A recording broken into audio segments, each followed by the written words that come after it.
Welcome back to Crime Bull Podcast, where it's true crime, no bull. Let me give a big shout out to my girl in Crime Bull's #1 fan, Aletha Jones. She's a top-notch real estate agent here in the New Jersey and New York area. She helped me buy my first $1 million home. Aletha is the best agent in the game. If you're in the tri-state and looking for real estate, then reach out to her at 201-993-1371. Okay, let's start the show. Picture this. A U-Haul truck, a desolate alley in Minneapolis, and a chilling discovery that would unravel a complex web of gang violence, revenge, and a young life tragically cut short. We're diving deep into the murder of Monique Baugh, a case that shook Minneapolis and left the community grappling with questions about safety, justice, and the devastating consequences of gang warfare. What's fascinating about this case is how a seemingly routine real estate showing turned into a carefully orchestrated trap, highlighting the vulnerability that many professionals like real estate agents face every day. It's terrifying to think that someone could be lured into such a dangerous situation while simply doing their job. Tell me more about Monique.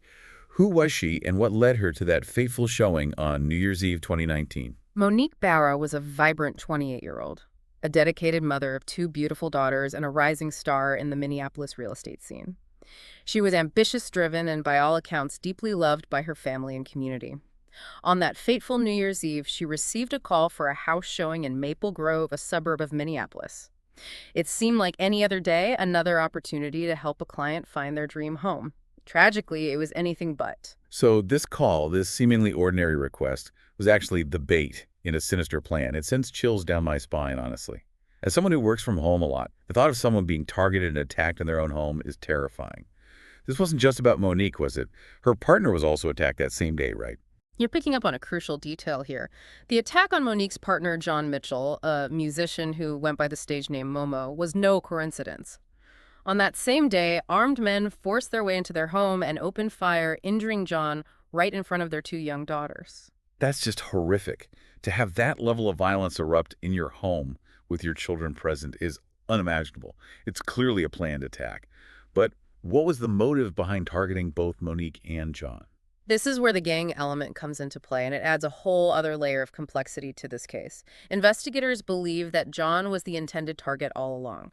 A former business associate of his, Lyndon Akeem Wiggins, who was heavily involved in the drug trade, suspected John of snitching on him to the authorities. So they went after Monique to punish John, to send him a message. Precisely. In the world of gang culture, snitching is a serious offense, often met with swift and brutal retaliation.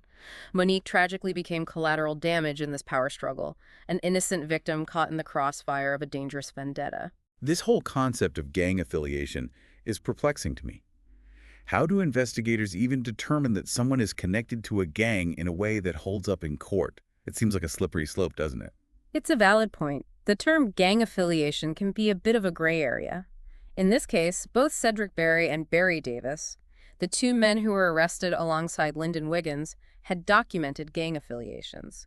This means they were known members of a specific gang with prior convictions for gang-related activities, making their connection to this case much more concrete. That makes sense. It sounds like the investigators had their work cut out for them piecing together this puzzle of a crime. Where did they even begin?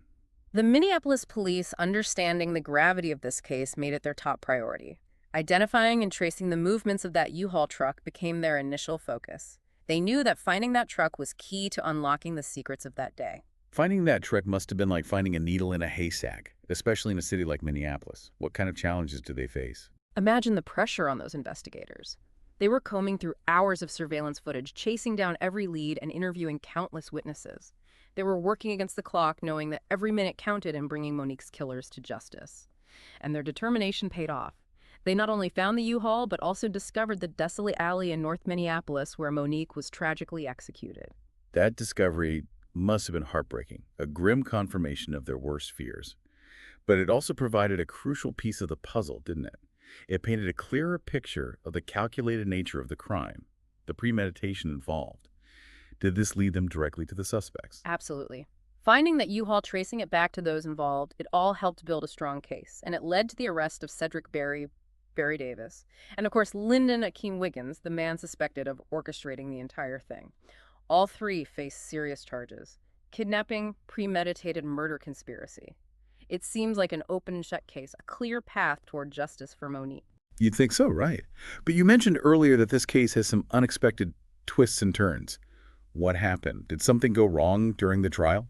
Well, the trials did result in convictions. Barry and Davis were both found guilty and sentenced to life in prison without parole in 2021. It felt like victable fare, some semblance of justice being served, but then, Here's where it gets really interesting. Tell me more about these twists. fast forward to 2023, and things took a shocking turn. Elsa Segura, a former Hennepin County probation officer, had her conviction in connection to this case overturned by the Minnesota Supreme Court. Wait, a probation officer. What was her alleged involvement in all of this? Segura was accused of using her position and knowledge of the legal system to help the gang responsible for Monique's murder. Prosecutors argued that she provided them with information that helped them evade detection and carry out their plan. So she was essentially aiding and abetting these criminals. That's a serious breach of trust, to say the least. But if she was convicted, how did her conviction get overturned? The Supreme Court, after reviewing the case, found that there were errors in the trial process. They determined that certain evidence presented against Segura shouldn't have been admitted and that the jury instructions were flawed. Essentially determined that Segura didn't receive a fair trial. That's a huge development. It makes you wonder about the integrity of the entire case, if there were such significant errors in the trial process. What happened to Segura after her conviction was overturned? Did she face a new trial? She did have that option, but instead she chose to accept a plea deal. She pleaded guilty to a lesser charge of aiding and abetting kidnapping and was sentenced to 20 years in prison. Wow, 20 years is still a significant sentence, but it's a far cry from life behind bars. What factors do you think went into her decision to accept a plea deal rather than risk another trial? Well, you have to consider the emotional and financial toll of another trial.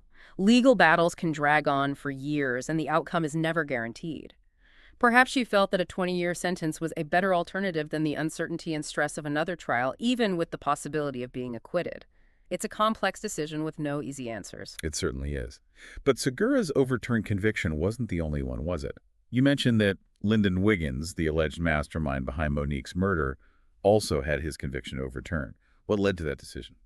Wiggins's case mirrored Segura's in some ways. The Minnesota Supreme Court, in a separate review, also found errors in his trial process, similar to the issues in Segura's case. They determined that certain evidence presented against him was inadmissible and that the jury instructions were flawed, ultimately leading to the overturning of his conviction. It's mind-boggling that two key figures in this case had their convictions overturned due to procedural errors.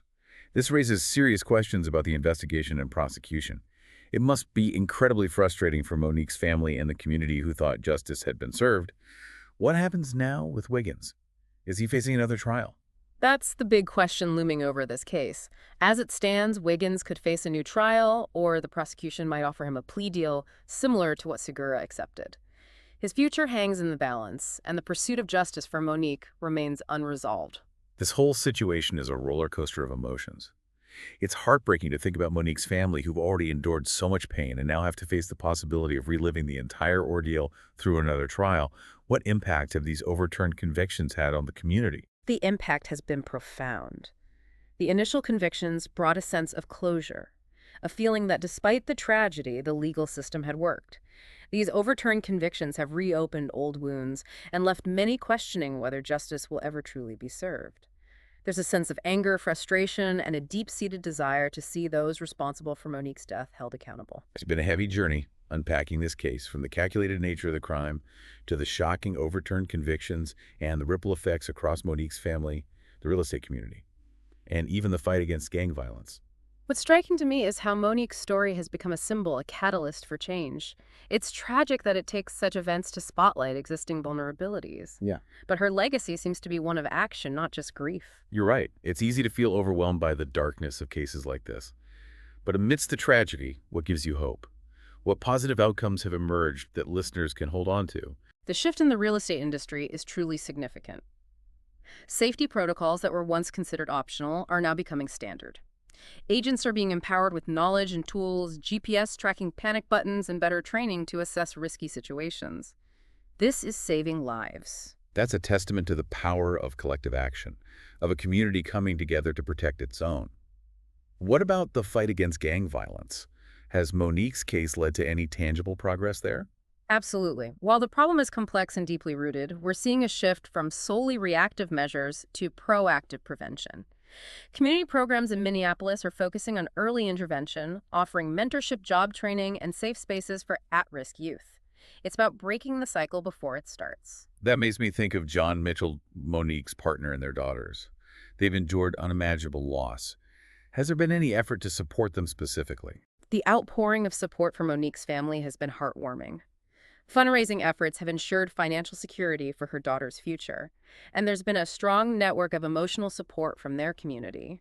While nothing can truly erase their pain, they are not alone in this journey. That's a reminder that even in the darkest moments, compassion and community can shine through. As we wrap up this deep dive, is there a final thought, a key takeaway you want to leave our listeners with? Monique's case is a stark reminder of the interconnectedness of our lives. A seemingly isolated act of violence can send shockwaves through families, professions, and entire communities.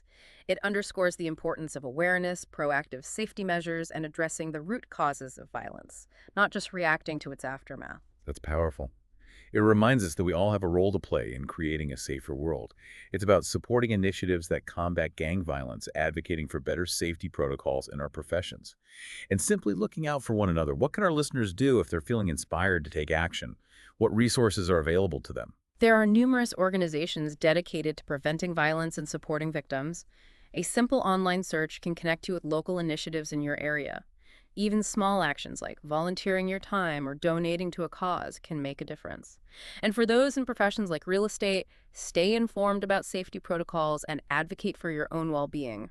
Remember, you are not alone in this. It's a call to action, a reminder that we can all be agents of change. Thank you for guiding us through this difficult but crucial conversation. To our listeners, we hope this deep dive has sparked reflection, ignited a desire for action, and most importantly, honored the memory of Monique Baugh, a life tragically cut short but forever remembered. Thank you for having me. It's been an honor to contribute to this important conversation. Stay safe out there, everyone, and until next time, keep seeking knowledge, keep asking questions, and keep diving deep